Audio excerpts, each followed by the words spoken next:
Hola queridos amigos, espero que tengan un día fantástico. Y bueno, pues el cuento que les traigo hoy está fabuloso, un poquito aterrador, pero espero que les guste. Se llama El gato negro y lo escribió Edgar Allan Poe, uno de mis autores favoritos por aquello del horror. Espero que ustedes lo disfruten, que les guste.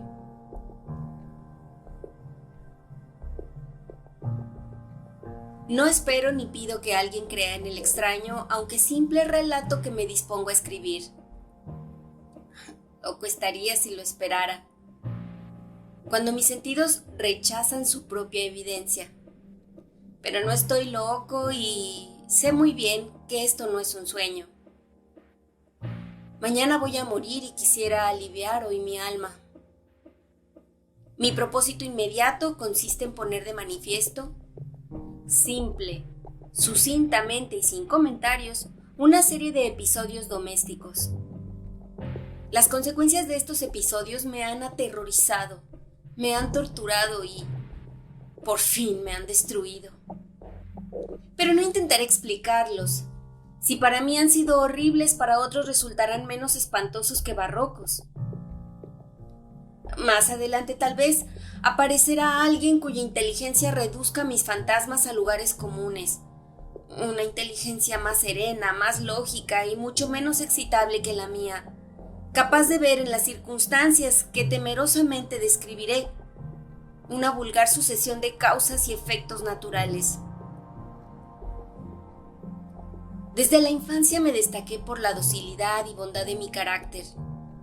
La ternura que abrigaba mi corazón era tan grande que llegaba a convertirme en objeto de burla para mis compañeros. Me gustaban especialmente los animales y mis padres me permitían tener una gran variedad. Pasaba a su lado la mayor parte del tiempo y jamás me sentía más feliz que cuando les daba de comer y los acariciaba. Este rasgo de mi carácter creció conmigo y cuando llegué a la virilidad se convirtió en una de mis principales fuentes de placer. Aquellos que alguna vez han experimentado cariño hacia un perro fiel y sagaz no necesitan que me molesten explicarles la naturaleza o la intensidad de la retribución que recibía. Hay algo en el generoso y abnegado amor de un animal que llega directamente al corazón de aquel que con frecuencia ha probado la falsa amistad y la frágil fidelidad del hombre. Me casé joven y tuve la alegría de que mi esposa compartiera mis preferencias. Al observar mi gusto por los animales domésticos, no perdía oportunidad de procurarme los más agradables de entre ellos. Teníamos pájaros, peces de colores, un hermoso perro, conejos, un monito y un gato. Este último era un animal de notable tamaño y hermosura, completamente negro y de una sagacidad asombrosa. Al referirse a su inteligencia, mi mujer, que en el fondo era no poco supersticiosa, aludía con frecuencia a la antigua creencia popular de que todos los gatos negros son brujas metamorfoseadas. No quiero decir que lo creyera seriamente, y solo mencionó la cosa porque acabo de recordarla. Plutón, ese era el nombre del gato, se había convertido en mi favorito y mi camarada. Solo yo le daba de comer y él me seguía por todas partes en casa. Me costaba mucho impedir que anduviera tras de mí en la calle. Nuestra amistad duró así varios años, en el curso de los cuales, enrojezco al confesarlo, mi temperamento y mi carácter se alteraron radicalmente por culpa del demonio. Mal carácter. Día a día me fui volviendo más melancólico, irritable e indiferente hacia los sentimientos ajenos. Llegué incluso a hablar descomediantemente a mi mujer y terminé por infligirle violencias personales. Mis favoritos, claro está, sintieron igualmente el cambio de mi carácter. No solo los descuidaba, sino que llegué a hacerles daño. Hacia Plutón, sin embargo, conservé suficiente consideración como para abstenerme de maltratarlo.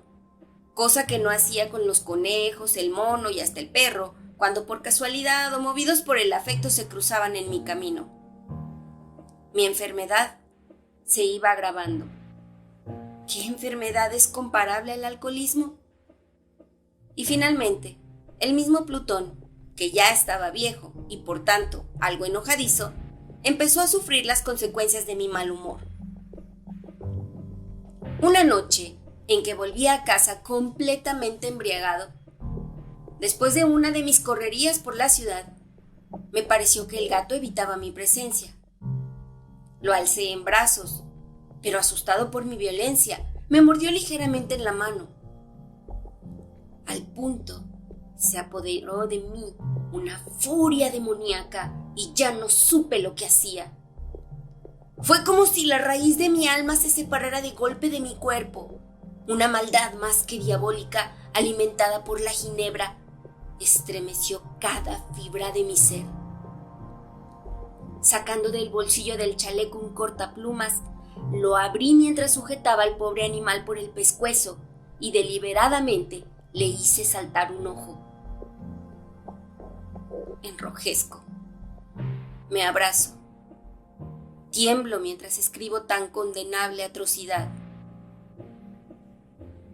Cuando la razón retornó con la mañana, cuando hube disipado en el sueño los vapores de la orgía nocturna, sentí que el horror se mezclaba con el remordimiento ante el crimen cometido. Pero mi sentimiento era débil y ambiguo. No alcanzaba a interesar al alma. Una vez más, me hundí en los excesos y muy pronto ahogué en vino los recuerdos de lo sucedido. El gato, entre tanto, mejoraba poco a poco. Cierto que la órbita donde faltaba el ojo presentaba un horrible aspecto, pero el animal no parecía sufrir ya. Se paseaba como de costumbre por la casa, aunque, como es de imaginar, huía aterrorizado al verme. Me quedaba aún bastante de mi antigua manera de ser para sentirme agraviado por la evidente antipatía de un animal que alguna vez me había querido tanto.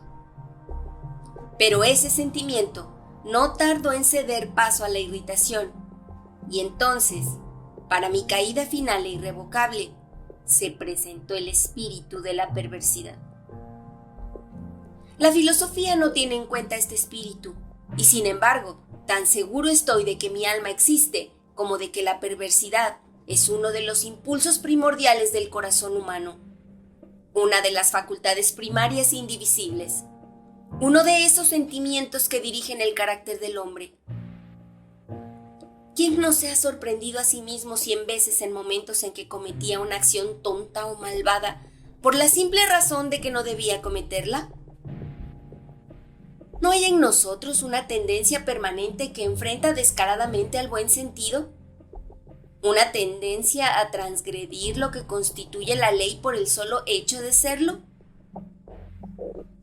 Este espíritu de perversidad se presentó, como he dicho, en mi caída final, y el insondable anhelo que tenía mi alma de vejarse a sí misma, de violentar su propia naturaleza, de hacer mal por el mal mismo, me incitó a continuar y finalmente a consumar el suplicio que había infligido a la inocente bestia. Una mañana, obrando a sangre fría, le pasé un lazo por el pescuezo y lo ahorqué en la rama de un árbol. Lo ahorqué mientras las lágrimas manaban de mis ojos y el más amargo remordimiento me apretaba el corazón. Lo ahorqué porque recordaba que me había querido y porque estaba seguro de que no me había dado motivo para matarlo. Lo ahorqué porque sabía que al hacerlo cometía un pecado mortal, que comprometería mi alma hasta llevarla, si ello fuera posible, más allá del alcance de la infinita misericordia del Dios más misericordioso y más terrible. La noche de aquel mismo día en que cometí tan cruel acción, me despertaron gritos de ¡Incendio! ¡Incendio! Las cortinas de mi cama eran una llama viva y toda la casa estaba ardiendo.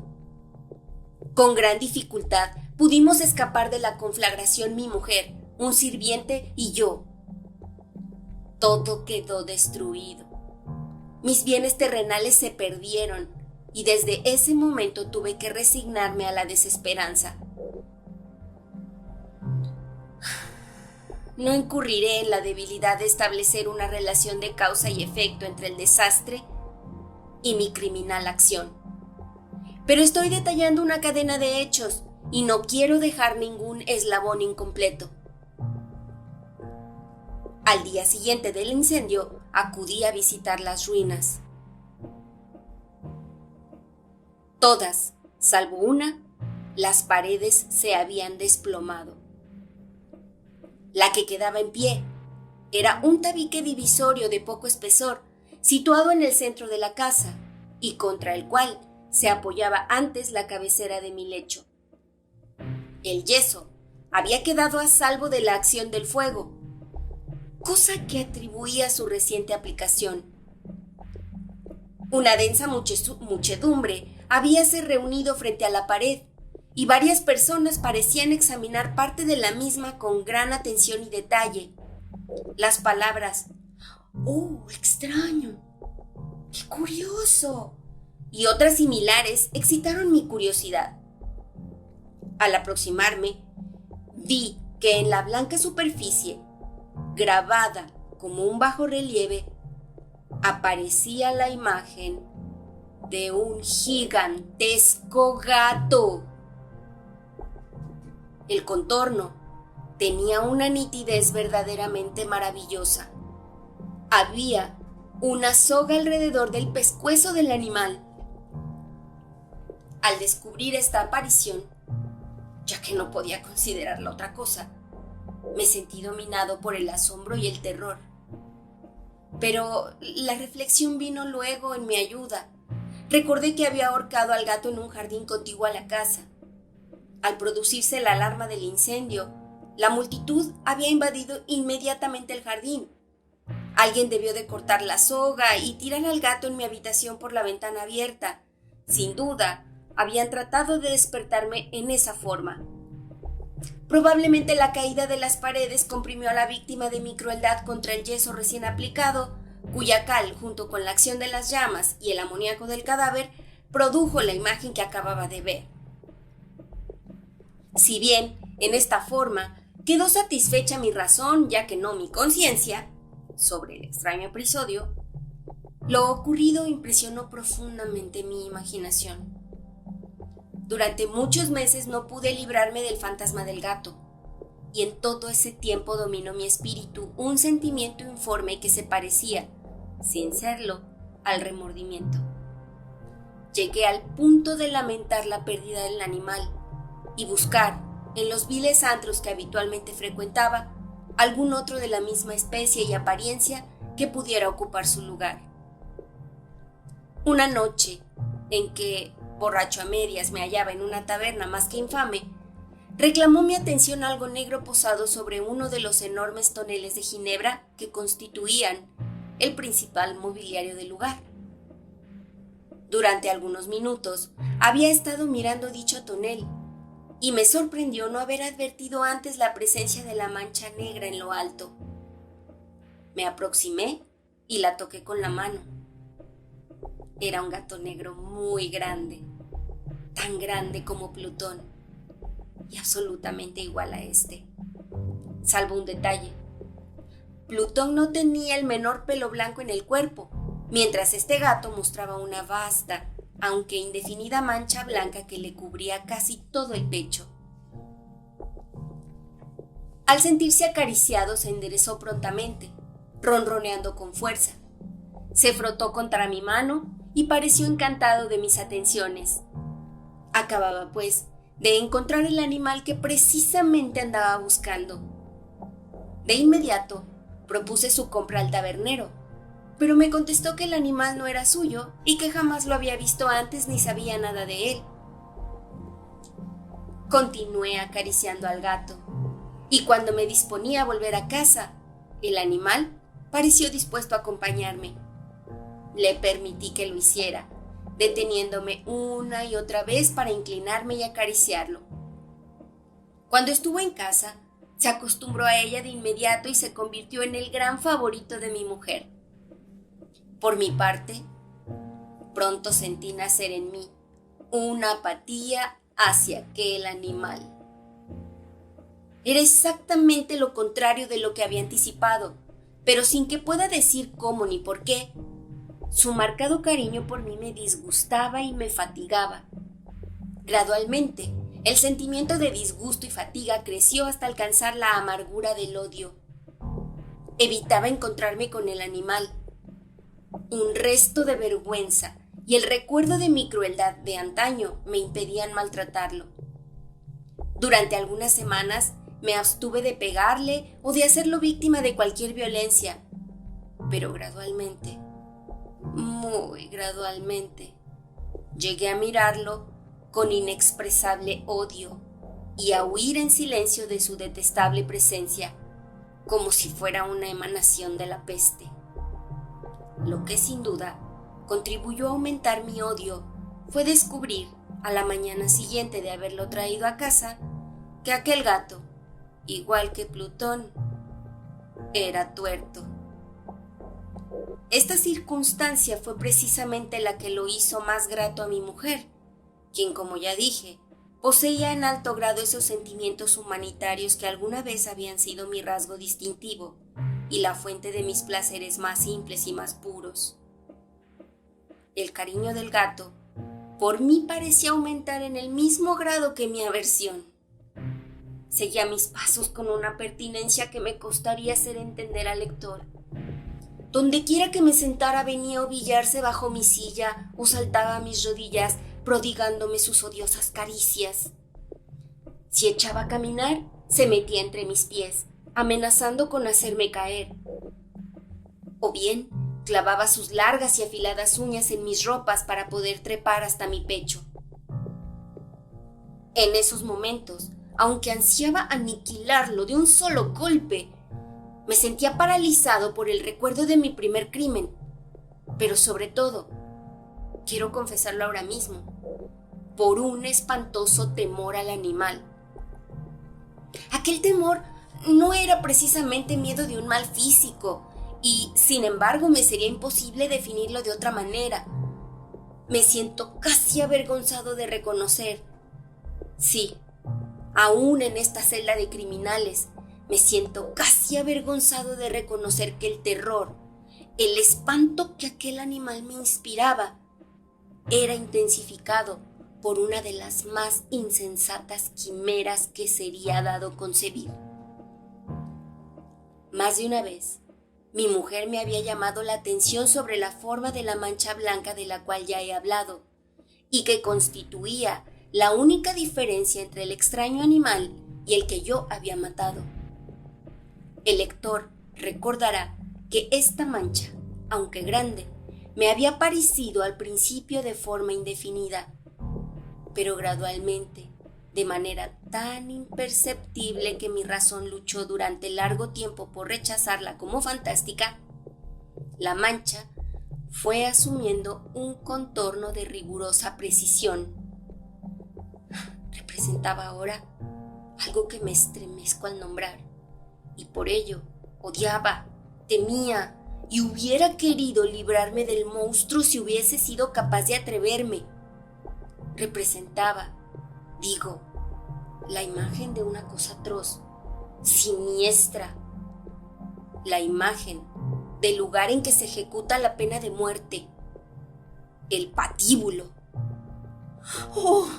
Lúgubre y terrible máquina del horror y del crimen, de la agonía y de la muerte. Me sentí entonces más miserable que todas las miserias humanas. Pensar que una bestia cuyo semejante había yo destruido desdeñosamente, una bestia era capaz de producir tan insoportable angustia en un hombre creado a imagen y semejanza de Dios. ¡Ay! Ni de día ni de noche pude ya gozar de la bendición del reposo. De día, aquella criatura no me dejaba un instante solo. De noche, despertaba hora a hora de los más horrorosos sueños para sentir el ardiente aliento de la cosa en mi rostro y su terrible peso. Pesadilla encarnada de la que no me era posible desprenderme, apoyado eternamente sobre mi corazón. Bajo el agobio de tormentos semejantes, sucumbió en mí lo poco que me quedaba de bueno. Solo los malos pensamientos disfrutaban ya de mi intimidad, los más tenebrosos, los más perversos pensamientos. La melancolía habitual de mi humor creció hasta convertirse en aborrecimiento de todo lo que me rodeaba y de la entera humanidad. Y mi pobre mujer, que de nada se quejaba, llegó a ser la habitual y paciente víctima de los repentinos y frecuentes arrebatos de ciega cólera a que me abandonaba. Cierto día, para cumplir una tarea doméstica, me acompañó al sótano de la vieja casa donde nuestra pobreza nos obligaba a vivir. El gato me siguió mientras bajaba la empinada escalera y estuvo a punto de tirarme de cabeza abajo, lo cual me enojó hasta la locura. Alzando un hacha y olvidando en mi rabia los pueriles temores que hasta entonces habían detenido mi mano, descargué un golpe que hubiera matado instantáneamente al animal de haberlo alcanzado, pero la mano de mi mujer detuvo su trayectoria. Entonces, llevado por su intervención a una rabia más que demoníaca, me zafé de su brazo y le hundí el hacha en la cabeza. Sin un solo quejido, cayó muerta a mis pies. Cumplido este espantoso asesinato, me entregué al punto y con toda sangre fría a la tarea de ocultar el cadáver. Sabía que era imposible sacarlo de casa, tanto de día como de noche, sin correr el riesgo de que algún vecino me observara. Diversos proyectos cruzaron mi mente. Por un momento pensé en descuartizar el cuerpo y quemar los pedazos. Luego se me ocurrió cavar una tumba en el piso del sótano. Pensé también si no convenía arrojar el cuerpo al pozo del patio o meterlo en un cajón, como si se tratara de una mercadería común, y llamar a un mozo del cordel para que lo retirara de casa. Pero, al fin, di con lo que me pareció el mejor expediente y decidí emparedar el cadáver en el sótano, tal como se dice que los monjes de la Edad Media emparedaban a sus víctimas. El sótano se adaptaba bien a este propósito. Sus muros eran de material poco resistente y estaban recién revocados con un mortero ordinario, que la humedad de la atmósfera no había dejado endurecer. Además, en una de las paredes se veía la saliencia de una falsa chimenea, la cual había sido rellenada y tratada de manera semejante al resto del sótano. Sin lugar a dudas, sería muy fácil sacar los ladrillos en esa parte, introducir el cadáver y tapar el agujero como antes, de manera que ninguna mirada pudiese descubrir algo sospechoso. No me equivocaba en mis cálculos. Fácilmente saqué los ladrillos con ayuda de una palanca y luego de colocar cuidadosamente el cuerpo contra la pared interna, lo mantuve en esa posición mientras aplicaba de nuevo la mampostería en su forma original. Después de procurarme cal, cemento y arena, preparé un enyesado que no se distinguía del anterior y revoqué cuidadosamente el nuevo enladrillado. Concluida la tarea, me sentí seguro de que todo estaba bien. La pared no mostraba la menor señal de haber sido tocada. Había barrido hasta el menor fragmento de material suelto. Miré en torno triunfante y me dije: aquí por lo menos no he trabajado en vano. Mi paso siguiente consistió en buscar a la bestia causante de tanta desgracia, pues al final me había decidido a matarla. Si en aquel momento el gato hubiera surgido ante mí, su destino habría quedado sellado. Pero, por lo visto, el astuto animal, alarmado por la violencia de mi primer acceso de cólera, se cuidaba de aparecer mientras no cambiara mi humor. Imposible describir o imaginar el profundo, el maravilloso alivio que la ausencia de la detestada criatura trajo a mi pecho. No se presentó aquella noche, y así, por primera vez desde su llegada a la casa, pude dormir profunda y tranquilamente. Sí, pude dormir aún con el peso del crimen sobre mi alma. Pasaron el segundo y el tercer día, y mi atormentador no volvía. Una vez más respiré como un hombre libre. Aterrado, el monstruo había huido de casa para siempre. Ya no volvería a contemplarlo. Gozaba de una suprema felicidad, y la culpa de mi negra acción me preocupaba muy poco. Se practicaron algunas averiguaciones a las que no me costó mucho responder. Incluso hubo una búsqueda en la casa, pero naturalmente no se descubrió nada. Mi tranquilidad futura me parecía asegurada. Al cuarto día del asesinato, un grupo de policías se presentó inesperadamente y procedió a una nueva y rigurosa inspección. Convencido de que mi escondrijo era impenetrable, no sentí la más leve inquietud. Los oficiales me pidieron que los acompañara en su examen. No dejaron hueco ni rincón sin revisar. Al final, por tercera o cuarta vez, bajaron al sótano. Los seguí sin que me temblara un solo músculo. Mi corazón latía tranquilamente como el de aquel que duerme en la inocencia. Me paseé de un lado al otro del sótano. Había cruzado los brazos sobre el pecho y andaba tranquilamente de aquí para allá. Los policías estaban completamente satisfechos y se disponían a marcharse. La alegría de mi corazón era demasiado grande para reprimirla. Ardía en deseos de decirles por lo menos una palabra como prueba de triunfo y confirmar doblemente mi inocencia.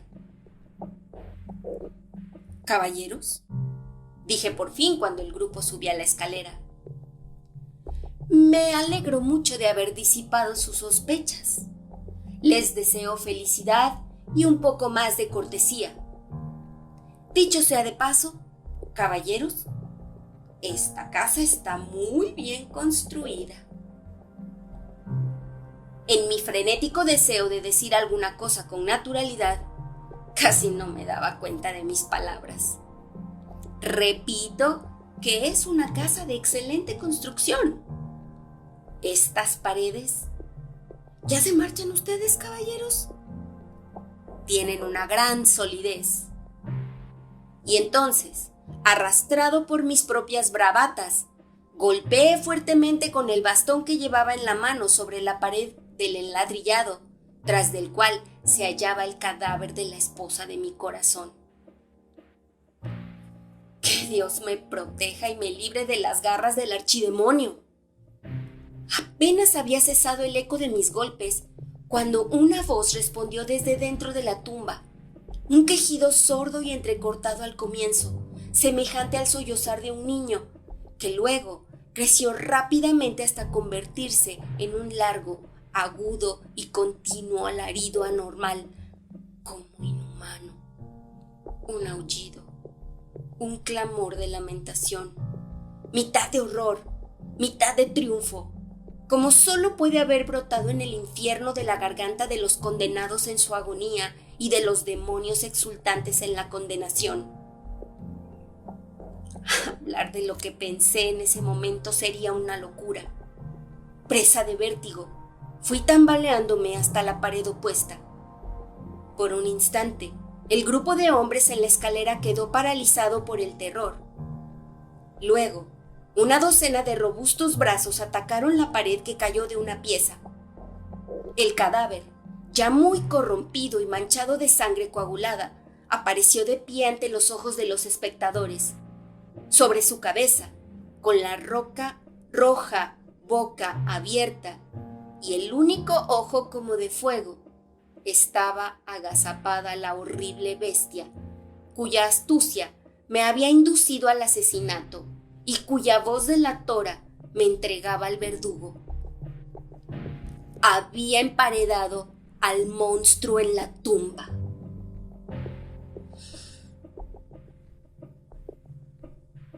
Y ese es el final de este cuento. Espero que les haya gustado. Si así fue, por favor compártanlo con todos sus amigos. Nos vemos en el siguiente episodio. Les deseo lo mejor. Hasta luego.